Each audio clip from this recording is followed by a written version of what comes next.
Hey everybody, this is Perch. We got a mail here talking about characters' powers, and I think I agree with where this writer is going, but I'm curious to see what you have to say. I think where kind of the background behind this mail is that there's a trap in comics where when you write them and you write bigger and bigger and bigger threats, the way that the characters solve those threats often relies on bigger and bigger and bigger powers. And simultaneously, if you're also deprioritizing the villains at the same time, what you wind up is an entire universe full of Superman level characters, which, yeah, maybe is not such a great idea if you're trying to have tension and, balance kind of the different powers. But let's see where this mail goes. It says, hey, Perch, I'm going to be quick because my English is not very good. Observation, by the way, several of you write in saying, my English is not very good, and then your English is fine. Like it's, there's people who write in who are, let's just say, they think their English is very good, but it's not. But the people who are worried about this always never have a problem. But anyway, I've been watching your videos since June of this year, and I like the way you approach many topics related to modern comics issues, because you actually take a critical view and don't just blame the wokeness as the main and only primary issue in comic industry nowadays. Saw many YouTubers doing that. By the way, I did this video a while back talking about why do people hate Vita. And in the video, I referred to Vita as what Vita asked to be referred to, which I think is they, them, which I have trouble with. Hands down, it does not compute in my brain. It's plural, and so it doesn't fit. I've had decades now of learning just singular pronoun when you're talking about singular person. If you're talking about multiple people, you say they. You don't say it for one person. So it's weird. The whole thing is weird to me. I try. Why do I try? Well, one simple reason. And I think there are people in the comments who came in with like, if you're using they, then your opinion has no validity. And to that I say, fuck off. Uh, because I view it this way. You don't have to take my view for it, by the way. This is my view alone. You're welcome to do whatever you want. I will call people what you asked me to call you. That's it. It's to me, it's kind of in this very Japanese in a way. That's the respect factor. If you say this is what I prefer, now I expect you, if you're doing something that's clearly different from your biology, I'm going to struggle a little bit with it. And so I ask for a little tolerance in return while I try and grapple with this thing you want me to call you that's different from what biology and genetics show. But that's okay. I will give it a shot. Because, it's like when somebody tells me my name's Fred, I'm like, okay, I'm going to call you Fred because that's what you say you want me to call you. I'll do you that favor. That's how I treat it. That's my policy. Now, this is different because a couple other people came in and said, I suppose you don't know what the definition of a woman is either. Yes, I do. A woman has ovaries, vagina, it's a woman. That's it. There are men, there are women. That is biology. Not that hard. That is different from somebody saying, hey, here's what I prefer to be called. Again, you can do whatever you want, and I will try and respect your wishes. What I won't do is respect your wishes to alter science. Those are two very different things. What you want to be called? Sure. Telling me, hey, I want you to believe that the earth is flat or that air is somehow poison or, the sky is actually green or purple, and if you say things like, well, if you go up to Alaska and there's the aurora borealis, sometimes the sky is green. Yes, you're right. You're right, dummy. But you know what I mean. So that's how I basically take it. Again, you don't have to do your thing, but that's my thing. If you ask me to call you something, I'm going to call you what you ask because you get to make that choice as you, but you don't get to make that choice on science. That's my take on it. All the same, if you want to sit over there and have a different view on biology than reality, that I'm not going to sit over there and try to waste my time arguing with you. That can also be your business, but I'm not going to adopt that one. Make sense? Fair? I hope so.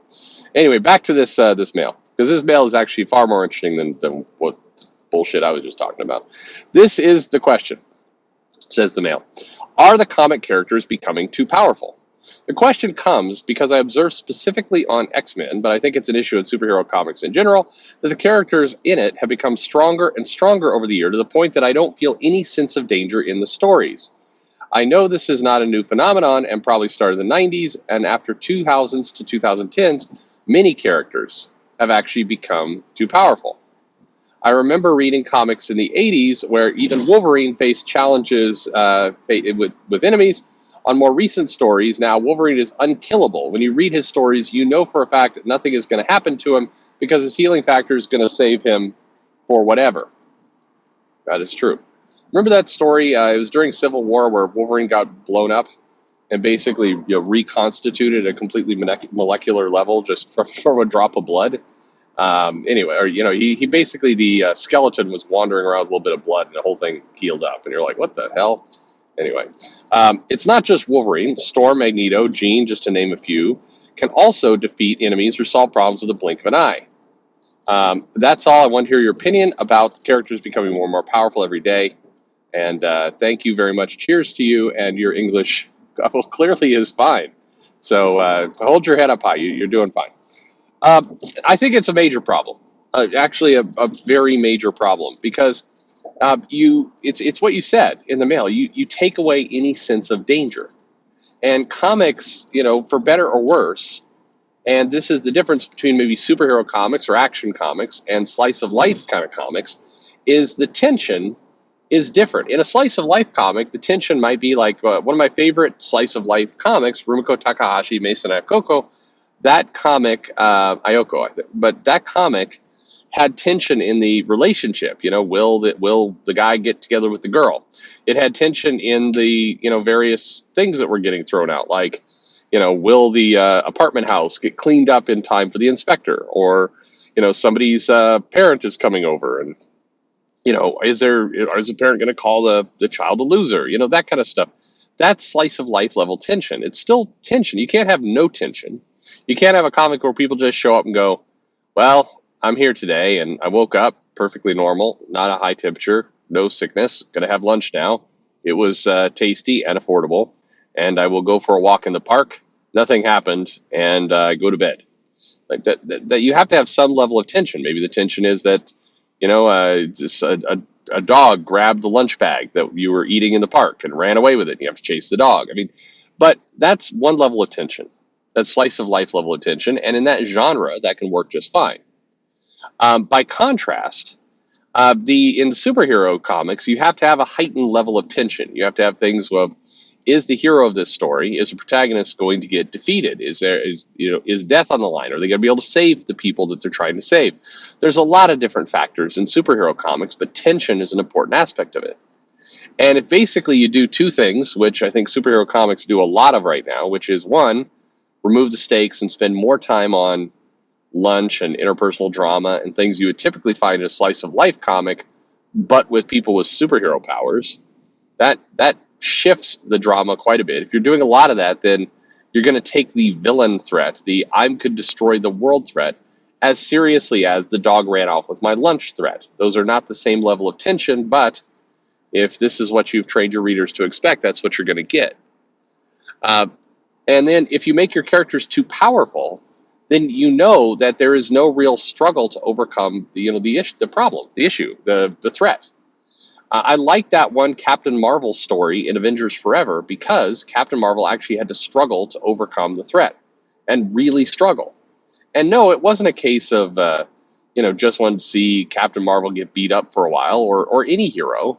It's that you cheered, you were excited when she was able to win, when she was able to face what felt like insurmountable threats. And that's key to comics. That's key to how it makes it work. You have to be able to provide some level of success that the threat that the hero is going up against is worth fighting for.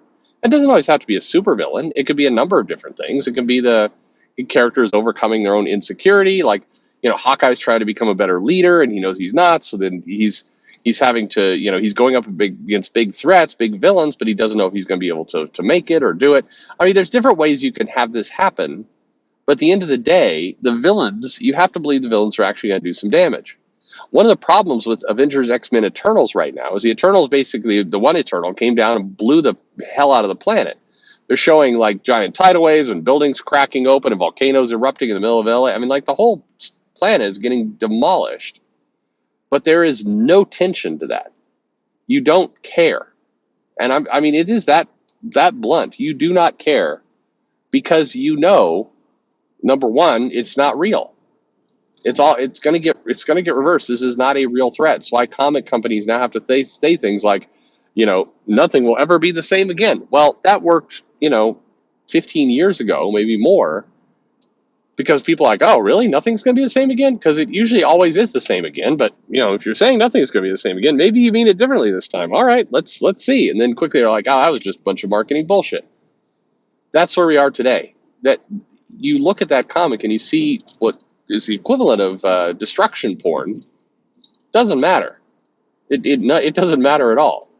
There's no tension in that feeling, and it goes to, the heroes are so powerful that in kind of recent events, if you look at Empire, and you look at AXE, and you look at even King in Black, you'll notice that the 40-year history of Marvel villains, of characters that are were built up to be huge, dominating threats, they're not in the events anymore.